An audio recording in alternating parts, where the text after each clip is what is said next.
¿Cómo se llama?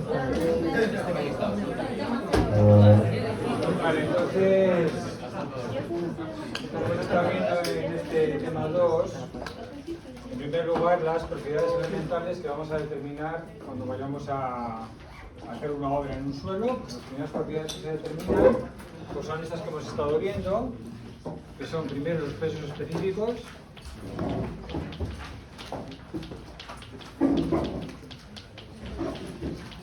Hemos definido 5 pesos específicos. Se determinan la mayoría de ellos, la aparente, el seco, a veces el saturado, bueno, se van determinando. Estos pesos nos dan una idea general de cómo es nuestro suelo, pero si queremos ver si este suelo es más denso, menos denso, tiene muchos huecos, muchos poros o tiene menos, determinaremos la porosidad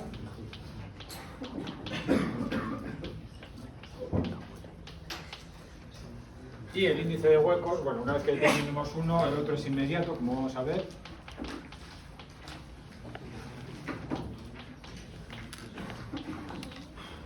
Y a veces también determinaremos el índice de densidad.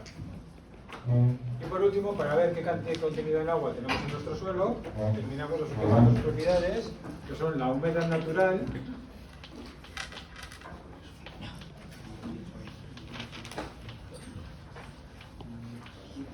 y el grado de saturación.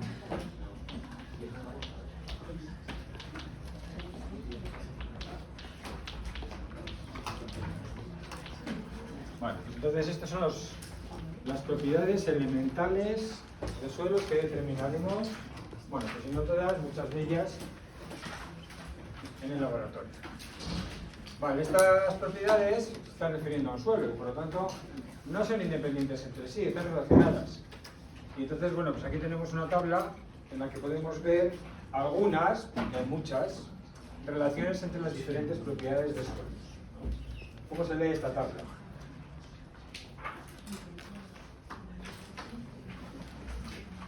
Vale, imaginemos que queremos determinar la porosidad. Es decir, nuestra incógnita es la porosidad. Y tenemos como dato, que ya hemos calculado, el índice de huecos E. Bueno, pues se puede demostrar que esa porosidad, la que queremos calcular, nuestra incógnita, en función de E, se puede poner como E entre 1 más E.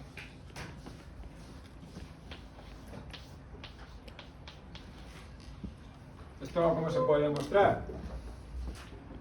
Pues simplemente acudiendo a las definiciones de cada una de estas propiedades elementales. La porosidad la habíamos definido como volumen de huecos entre el volumen total. Recordad que las definiciones, estas expresiones, estas definiciones, como la que acabo de escribir, volumen de huecos entre volumen total para la porosidad, estas las tenéis que saber de memoria. Pues es igual a el índice de huecos, que es, también por definición, volumen de huecos entre volumen de partículas sólidas dividido entre 1 más E. Vale, si ahora yo desarrollo la parte de la derecha de esta igualdad, tendría VH entre VS. Aquí el 1 se puede escribir como VS entre VS. Y ahora ya puedo quitar todos los VS. Me quedaría en el numerador VH y en el denominador, una vez que he quitado las VS más VH, volumen de sólidos, volumen de las partículas sólidas más el volumen de huecos es el volumen total. Bueno, por lo tanto, a partir de la parte izquierda de la igualdad la hemos definido, tenemos VH entre V y hemos demostrado que esta parte derecha de la igualdad también es VH entre V, por lo tanto, esta expresión está bien escrita. ¿Entendido? Vale, otro ejemplo. Supongamos que queremos determinar el peso específico aparente del suelo. Por lo que sea, no lo hemos determinado. Y tenemos como datos el peso específico del suelo seco, gamma sub D, y el valor de la humedad. Bueno, pues si la incógnita es gamma, esta tabla me dice que este valor de gamma es igual a gamma sub d por 1 más v2.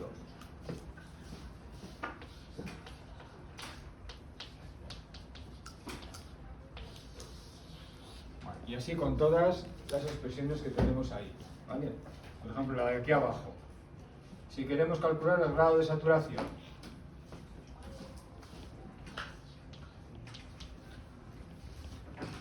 y tenemos como datos cualquiera de estos, voy a ponerlos abajo.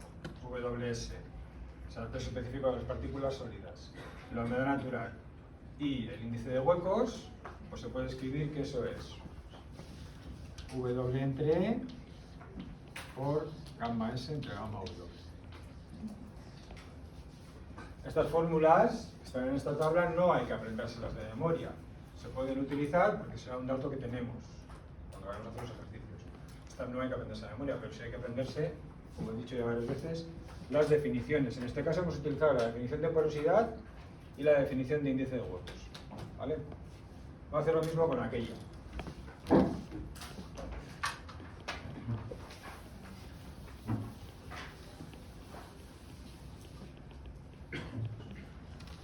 Vale, el grado de saturación lo habíamos definido como volumen de agua entre volumen de huecos. Esta es la definición del grado de saturación. Vale. Y estamos diciendo que este grado de saturación es todo esto. Es W entre E por gamma S entre gamma W. Pues vamos a verlo. Vamos a ver si es así.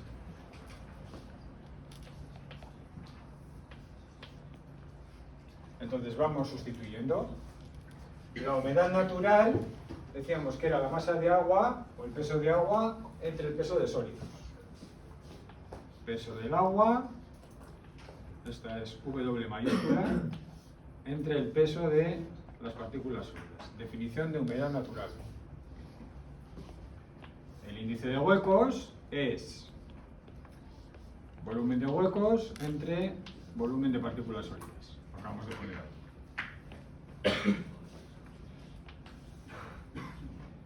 El peso específico de las partículas sólidas, gamma S, es el peso de las partículas sólidas entre el volumen de las partículas sólidas.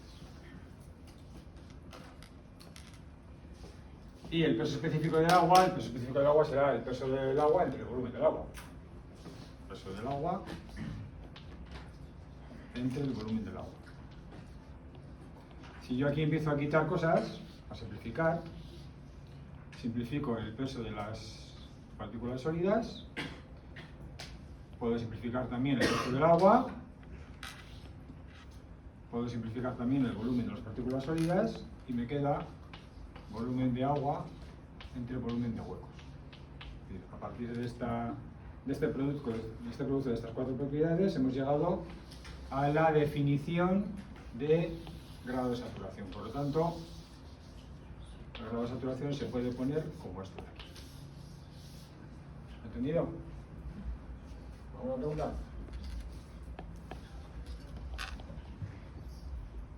Bien. Pues en el documento de ejercicios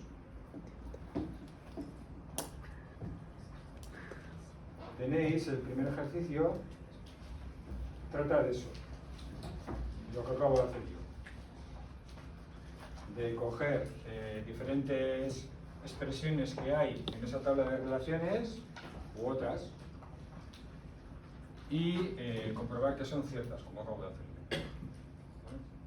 Esta primera la he hecho yo ya, en igual entre 1 más 6, la tenéis ahí abajo. ¿Vale? Pues he hecho otra por ahí, que es esta, mira, la 5 también, he hecho la 1 y la 5. ¿Vale? Y esta, creo que el otro día, digamos que más o menos o la pusimos o pusimos una parecida. Entonces está como que medio está. Vale, entonces el resto, pues podríais hacerlo sin ningún problema. Simplemente pues para trabajar con las definiciones de las propiedades elementales y luego para ver que están grabados. ¿Entendido? ¿Alguna pregunta? Vale. Seguimos entonces.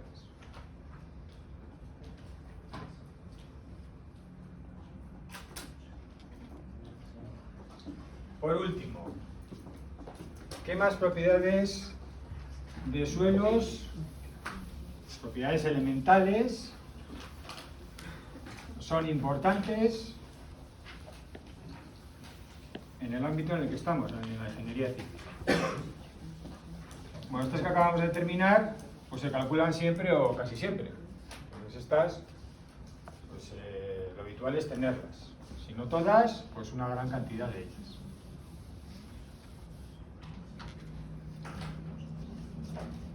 Para cualquier tipo de obra de construcción, ya sea una carretera, un puente, una edificación, me da igual. Esas en general se calculan siempre. Y luego hay otras más específicas que se determinan en algunas ocasiones, que son estas que tenemos en esta transparencia. Entonces, por ejemplo, cuando vamos a utilizar nuestro suelo para carretera, como base para carretera, os comenté en el tema 1 que hay ocasiones en las que estamos haciendo una carretera y hay zonas en las que vamos a excavar, y esas zonas de excavación, hay veces que ese suelo sirve para utilizarlo como base para la carretera. Entonces, hay un artículo de este documento, el PG3, ya os hablará de él en la asignatura de infraestructura del transporte, cuando llegues en tercero. En este documento, pues se define, en uno de los artículos de ese documento, se define qué características tiene que tener ese suelo para que se pueda utilizar como base para carretera. Entonces, dentro de esas características, además de las que hemos visto, algunas de las que hemos visto, pues indica otras, que son estas de aquí. Estas propiedades se les pueden llamar propiedades geoquímicas. ¿Por qué? Porque se van a determinar algunos, sobre todo los componentes químicos que tiene ese suelo. El contenido en yeso, el contenido en sales solubles y el contenido en materia orgánica. Vale. Esto nosotros no vamos a explicarlo, cómo se hacen estos ensayos, porque simplemente es ir a la norma correspondiente y mirarlos. ¿Vale? Entonces, se hacen una serie de pasos y ya está.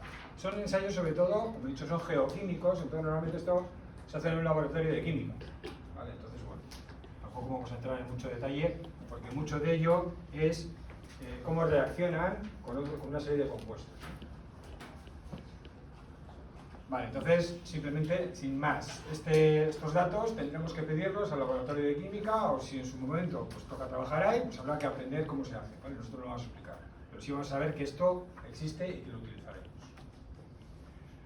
Bien, no sé si lo he dicho, pero la normativa, lo que nosotros usamos, es normativa española o europea. En el caso de normativa española, sí lo he comentado.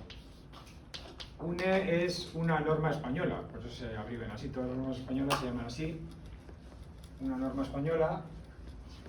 Luego, pues la numeración la que sea, y los últimos 4 números es el año en el que se publicó. Las normas españolas, bueno, hay de muchos años, hay de diferentes años, y algunas son viejas, ¿vale? En contraposición, las normas estadounidenses, las ASTM, se renuevan cada 4 años. Entonces, realmente se renuevan, que no quiere decir que las hagan de nuevo enteras, ¿vale? Sino que las van depurando, les van definiendo más, entonces, bueno, van cambiando cada 4 años. Aquí las españolas y las europeas tampoco cambian mucho, ¿eh? Bueno, las normas NLT son unas normas bastante antiguas,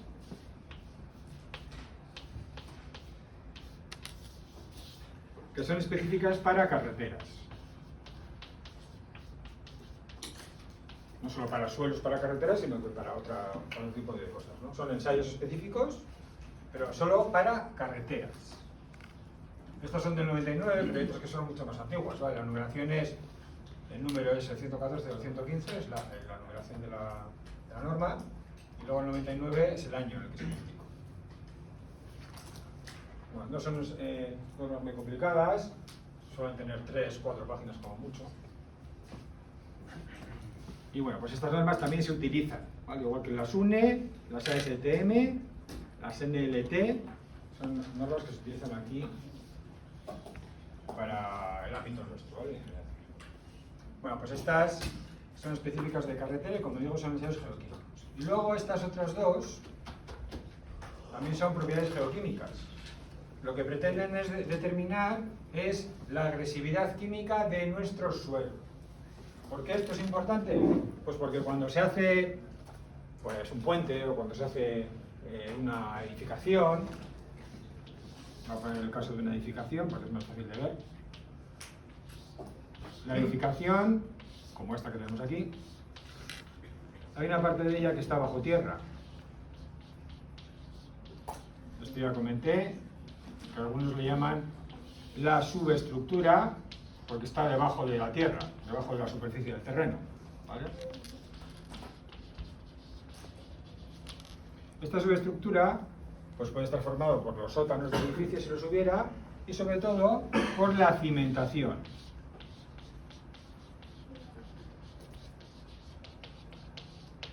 La cimentación es donde descansa la edificación o donde descansa el puente. Donde descansa quiere decir que de ahí, de ese apoyo sobre el terreno, en ese apoyo sobre el terreno se transmiten todas las cargas, todos los pesos se transmiten a la cimentación y de la cimentación al terreno. ¿Vale? Esto ya lo he comentado. Entonces, como la cimentación está dentro del terreno, está bajo tierra, bajo la superficie, está dentro del terreno, pues resulta que esta cimentación es de un material que se llama hormigón armado. Normalmente, en el 99% de las ocasiones, es hormigón armado. Y este hormigón armado está armado porque lleva acero dentro. Y el acero pues puede ser atacado por el aire, el agua, etc. Entonces, si el suelo que tenemos allí tiene algún tipo de componente químico que pueda atacar al hormigón y después al acero, entonces esto se nos puede venir abajo. Y eso hay que evitarlo. Entonces, para evitarlo, hay que estudiar la agresividad química de ese suelo. Como veréis luego también, no solo hay que estudiar la del suelo, sino también la del agua que está en el suelo. Las dos cosas. Bueno, eso ya lo veréis. Esto está definido en todas las normas que hablan del hormigón armado. En todas las normas que hablen de hormigón armado, sean de aquí o sean de Europa, de Estados Unidos, donde sea, en todas ellas especifica los ensayos que hay que hacer. Y aquí son el grado de acidez y el contenido de nión sulfato, que están definidos en estas dos normas UNE. Recordar que cuando es EN, además de UNE es EN, quiere decir que está homologada con norma europea. Hay una norma europea que es muy parecida. Bueno, pues cualquiera de estas dos. Y está definido, en este caso, en el código estructural, define que hay que hacer estos dos ensayos, o uno de los dos especifica, para ver si nuestro suelo puede atacar el hormigón armado. Si es susceptible de ser atacado, es decir, si tenemos un suelo que puede atacar el hormigón armado, que es verdad que puede atacarlo, entonces ese hormigón hay que reforzarlo. Esto lo veréis en tercero, en tercero, ya veréis en tercero cómo se refuerza ese hormigón armado. ¿Vale? Pero hay que hacer estos ensayos, que son ensayos de suelos también, por eso vienen presupuesto anual, ¿vale? Igual que los otros eran ensayos sobre suelos, estos también son ensayos sobre suelos, y habrá que hacerlos. Si no, pedirlos que no. ¿Entendido? ¿Alguna pregunta? Vale. Entonces, esta primera parte del tema, como comenté, está centrada en determinar, primero conocer y luego determinar las propiedades elementales de suelos.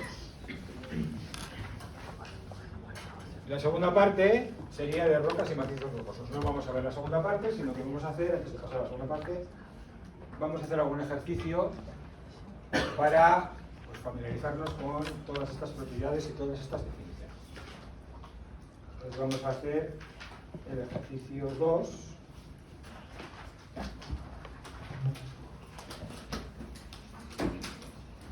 Vale, entonces, como veis, los ejercicios que tenéis, salvo los de exámenes que ya están resueltos, están aparte, no están en el...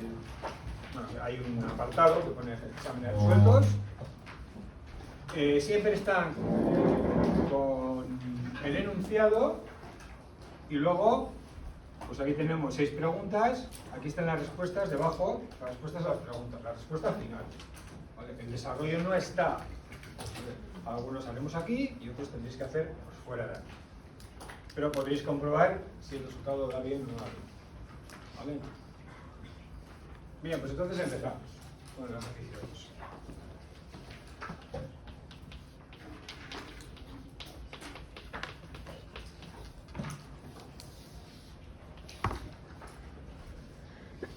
Ya os comenté que las clases, teóricamente, hoy es clase de teoría, mañana es clase de ejercicios. Bueno, en función de cómo vayamos viendo, hacemos una cosa u otra, ¿vale? Intentaré que los martes haya más ejercicios, porque es más tarde, pero bueno, a veces que se podrá hacer y otras veces que no.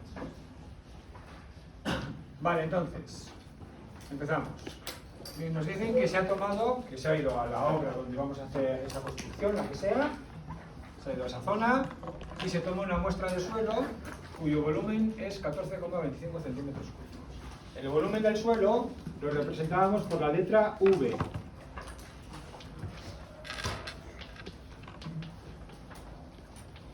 Ni V con su índice suelo, ni VS, ni V total, ni nada de eso. V, a secas.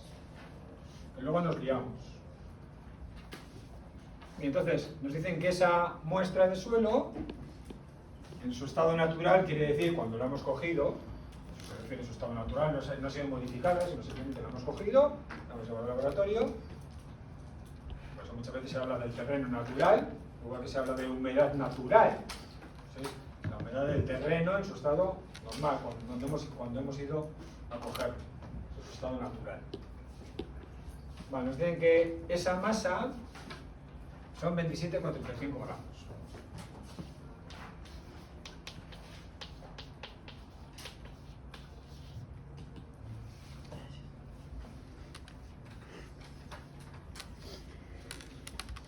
Bien.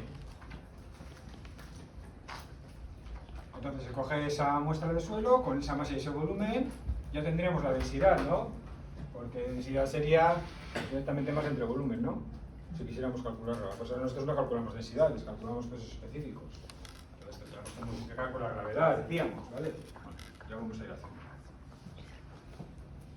Vale, entonces cogemos esta masa y la secamos en estufa completamente. Al secarla en estufa completamente, ¿qué es lo que pasa? Que se evapora todo el agua. Eso es lo que quiere decir. Que cuando la metemos en estufa, que esto es lo que se hace habitualmente, coger la muestra del suelo y llevarla a estufa para secarla completamente. ¿Para qué? Pues para determinar pues, algunas de las cosas que nos piden aquí, por ejemplo la humedad natural. Entonces la tenemos que secar. Bueno, pues la secamos y cuando la secamos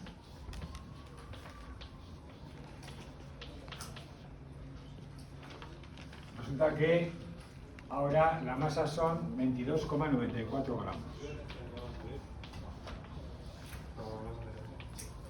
Entonces, aunque no lo ponga, cuando el suelo está seco, pues la única fase, el único componente que aporta masa son las partículas sólidas, nada más.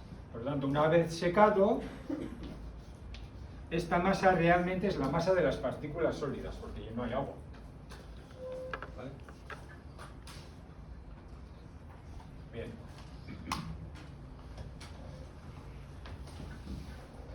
Luego nos dicen que también se determinó la densidad relativa de las partículas sólidas. Y ese valor es 2,7. La densidad relativa de las partículas sólidas, decíamos que era la letra, o se representaba por la letra G mayúscula.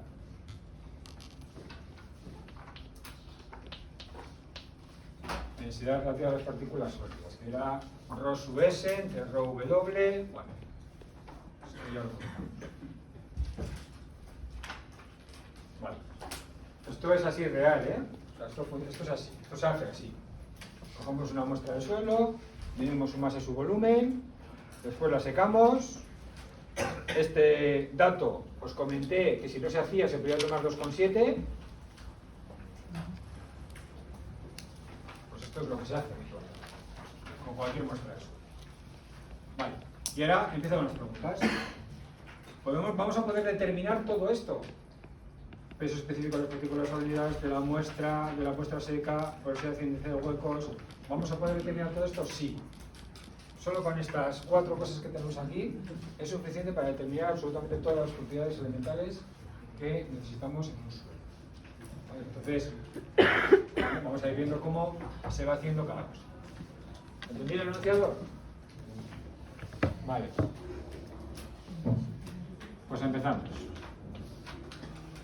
Lo primero que nos preguntan es el peso específico de las partículas sólidas. El peso específico de las partículas sólidas es gamma sub S.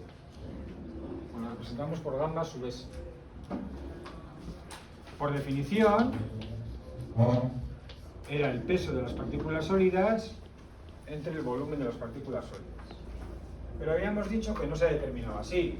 No se cogía el peso de las partículas sólidas y se dividía entre el volumen de las partículas sólidas. Habíamos dicho que en su lugar lo que se determinaba era G mayúscula. De hecho ya está calculado. Que habíamos visto que era gamma S entre gamma W. Entonces, a partir de aquí se puede despejar el valor del peso específico de las partículas sólidas, que es lo que nos han pedido. Sin más será G por gamma. G es 2,7 y gamma W habíamos dicho, cuando explicamos esto, que íbamos a tomar 9,8 kilonewtons por metro cúbico. Ya habíamos dicho que la densidad del agua es 1 gramo por centímetro cúbico, lo multiplicamos por 9,8 metros por segundo cuadrado y haciendo el cambio de unidades correctamente, pues era 9,8 kilonewtons por metro cúbico. Esto ya lo comentamos la semana pasada. Recordar gamma W es el peso específico del agua. Nosotros en vez de trabajar con densidades, trabajamos con pesos específicos y el del agua también. Se puede tomar 9,8 o 10. Aquí en esta asignatura tomamos 9,8. En otras asignaturas tomaréis 10. Bueno, por ejemplo, el año que viene conmigo en tecnología de estructuras 1 tomamos 10. Bueno, da igual, ¿eh? Bueno, pues haciendo esa operación, esto quedaría en 16,46.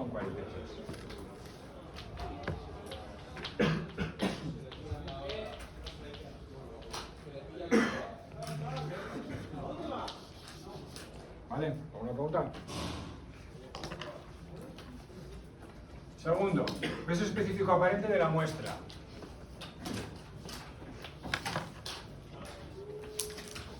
Peso específico aparente lo representamos por la letra griega gamma a secas, sin ningún subíndice. Y es el peso de la muestra de suelo entre el volumen de la muestra del suelo. Y el peso de la muestra de suelo es masa por gravedad. Masa por gravedad entre volumen. Ahí tenemos todo. Masa por gravedad entre volumen tenemos todo. La masa son 27,35 gramos. La gravedad son 9,8. Y el volumen 14,25.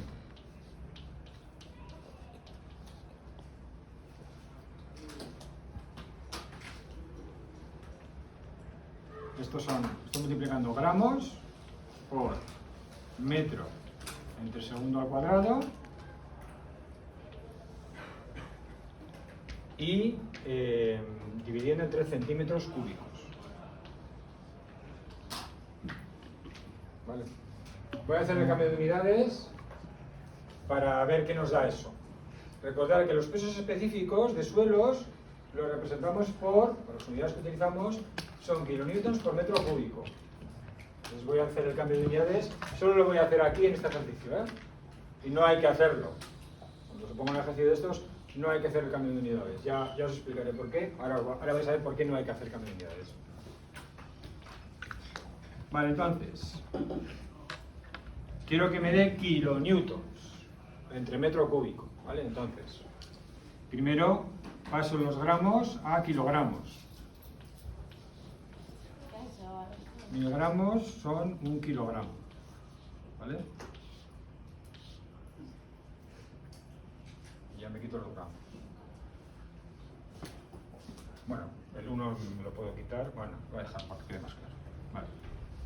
Kilogramo por metro entre segundo cuadrado, esto es un newton, ¿no? Entonces, un newton es un... al revés.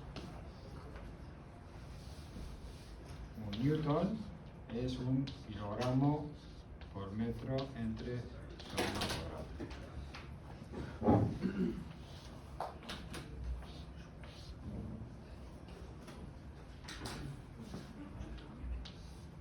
Mil newtons son un kilonewton. Ya tengo los kilonewtons en el numerador. Y me faltan los metros cúbicos. Un metro cúbico, si un metro son 100 centímetros, pues lo llevamos todo al cubo. Y entonces ya los centímetros cúbicos se me van. Y tengo aquí 3 ceros, otros 3 ceros, son 6. Y aquí tengo 2 ceros elevado al cubo. Esos son también 6 ceros. Entonces esto queda directamente kilonewtons por metro cúbico. Es decir, esto me da como resultado, o no es que me dé como resultado, es equivalente a esas unidades. ¿Vale? Entonces, una de dos, o hacéis en todos los ejercicios los cambios de unidades, o aprovecháis esto que acabamos de ver. La gravedad siempre va a ser 9,8 metros por segundo al cuadrado. Entonces, si pasáis la masa del suelo a gramos y el volumen a centímetros cúbicos, sabéis que multiplicando gramos por metro segundo cuadrado entre centímetro cúbico, sin hacer nada, ya directamente eso es kilómetros por metro cúbico. ¿Vale? Bueno, pues entonces en este caso, haciendo eso, quedaría 18,81.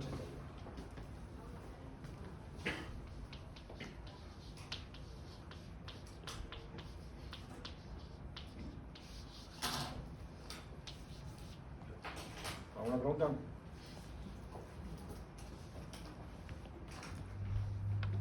Vale. Seguimos.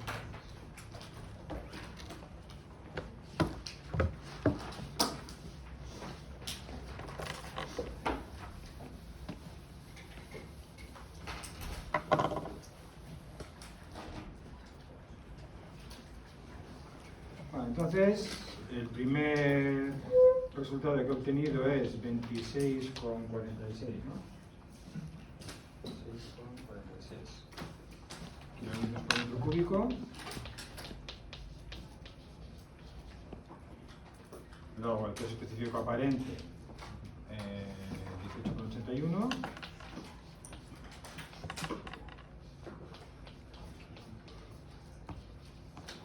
Y ahora me piden el peso específico de esta muestra seca o del suelo seco, lo que llamamos gamma sub D, no confundirlo con gamma sub S, ¿vale? Gamma sub D de dry. Y por definición era el peso específico del suelo cuando está seco.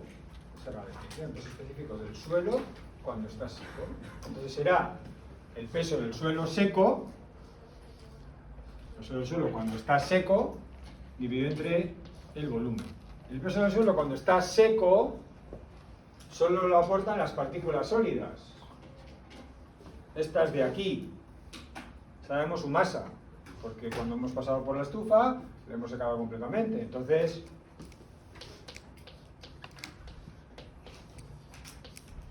pues es muy parecido al aparente. ¿Vale? En el aparente teníamos la masa total y ahora en el seco tenemos la masa de las partículas sólidas. Entonces es prácticamente lo mismo, cambiando la masa.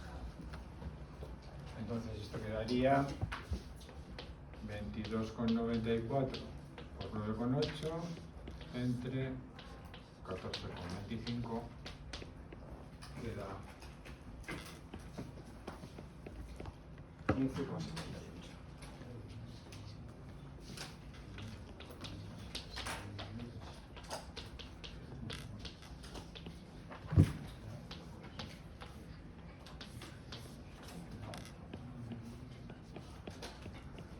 Bien.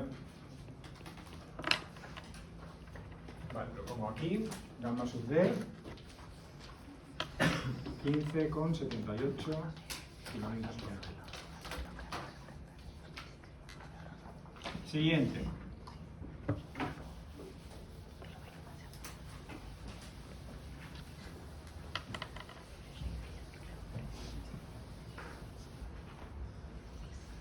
Lo siguiente que nos preguntan es porosidad e índice de huecos. Vale, porosidad e índice de huecos, la definición. N, porosidad, VH entre V, índice de huecos E, VH entre V. Aquí tenemos dos opciones. O vamos otra vez a hacer lo mismo que hemos hecho hasta ahora, que es pues a partir de la definición de esa propiedad elemental, porosidad e índice de huecos, vemos si tenemos o no tenemos esos datos y los sustituimos en la fórmula. Primera opción. Hay otra opción que es utilizar la tabla de relaciones que hemos visto antes.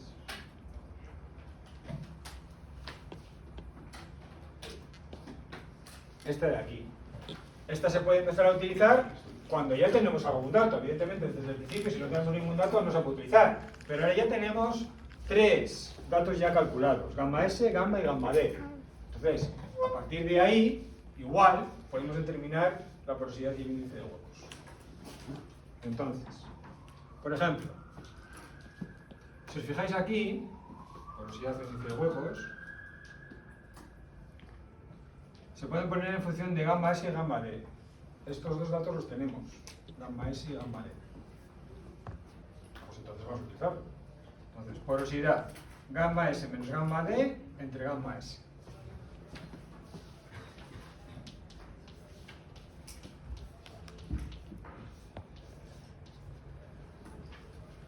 ¿Y eso de dónde sale? Bueno, pues hacer como he hecho antes.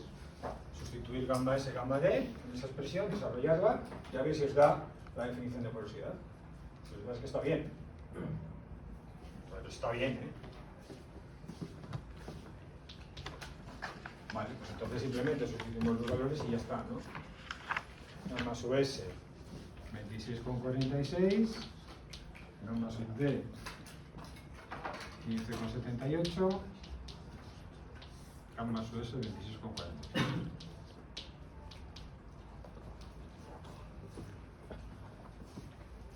Lo que ve.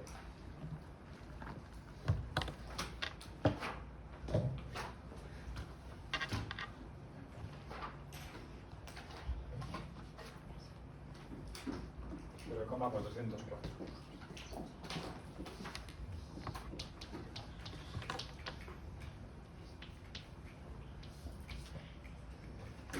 Y luego el índice de huecos, pues lo mismo. El índice de huecos ahora podemos obtenerlo de dos formas. Podemos poner que E es igual a N entre 1 menos N, porque ya tenemos N, es una opción. Y la otra opción es poner que E es igual a gamma S menos gamma D entre gamma D. Cualquiera de los dos, me da igual. Una que otra. Exactamente igual. Entonces, vamos a ponerlo, por ejemplo, gamma S menos gamma D entre gamma D. 26,46 menos 15,78 entre 15,78.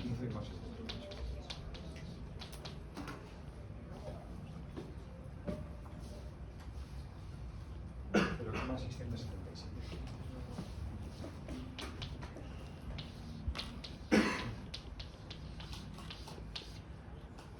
¿Vale? ¿Alguna pregunta? Bueno, alguno me dirá, ¿cuántas decimales tengo que poner? Como veis, en los casos específicos estoy poniendo 2 decimales. Porque la norma me dice que utilice 2 decimales. Y sin embargo, para la porosidad y el índice de huecos, que son valores mucho más pequeños, son, o bien ya lo vimos, menores que 1 o cercanos a 1, entonces me dice que utilice 3 decimales. Por eso utilizo 3 decimales aquí y 2 en el otro lado.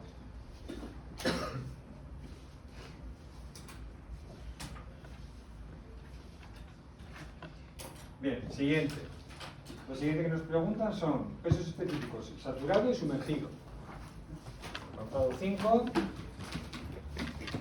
Nos piden peso específico saturado y sumergido.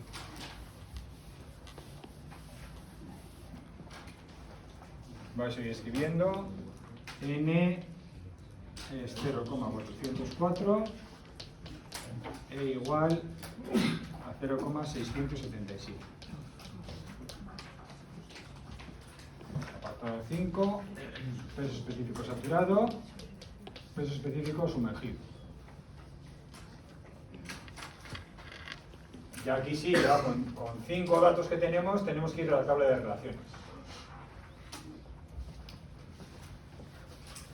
Y ver qué podemos sacar. Saber el saturado, por ejemplo.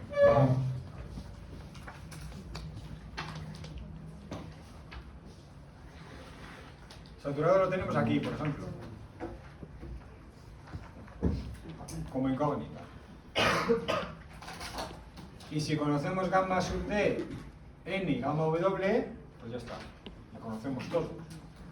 Entonces se puede poner que es gamma sub d más n por gamma w. Como tenemos todo, pues listo. Gamma sub d 15,78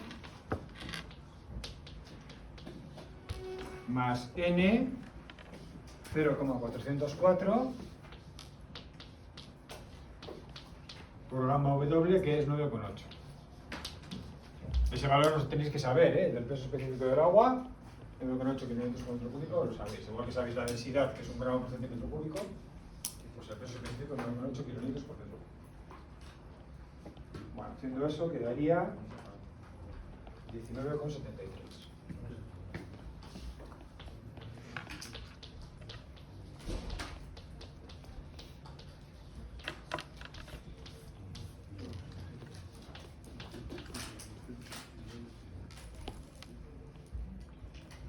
Y para el peso específico sumergido, gamma prima, siempre vamos a utilizar,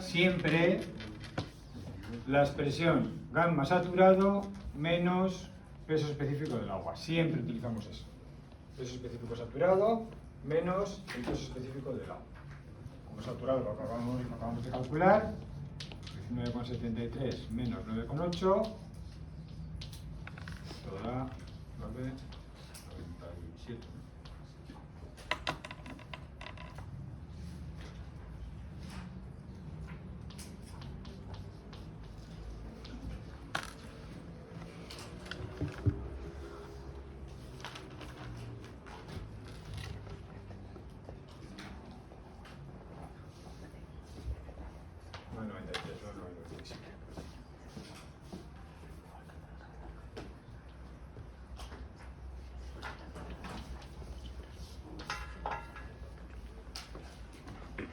¿Veis cómo solo hemos partido de 3 datos, De estos 3 que tenemos aquí, 4, perdón.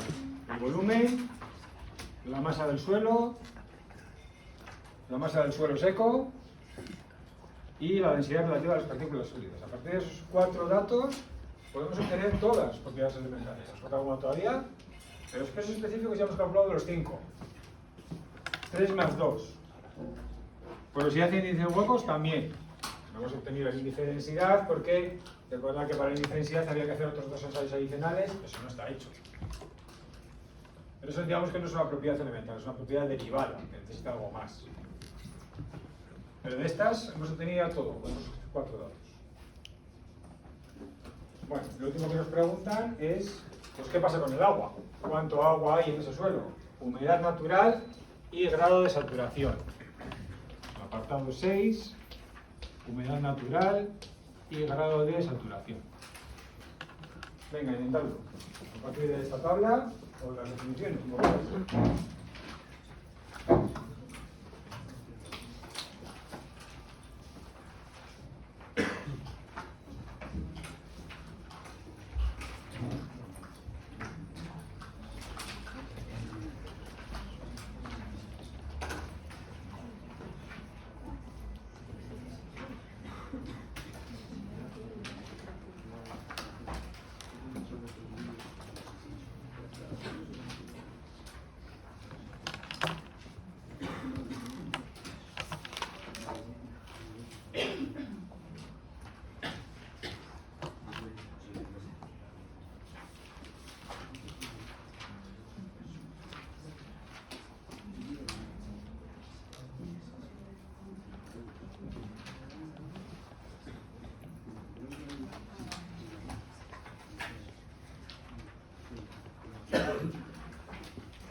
Vamos.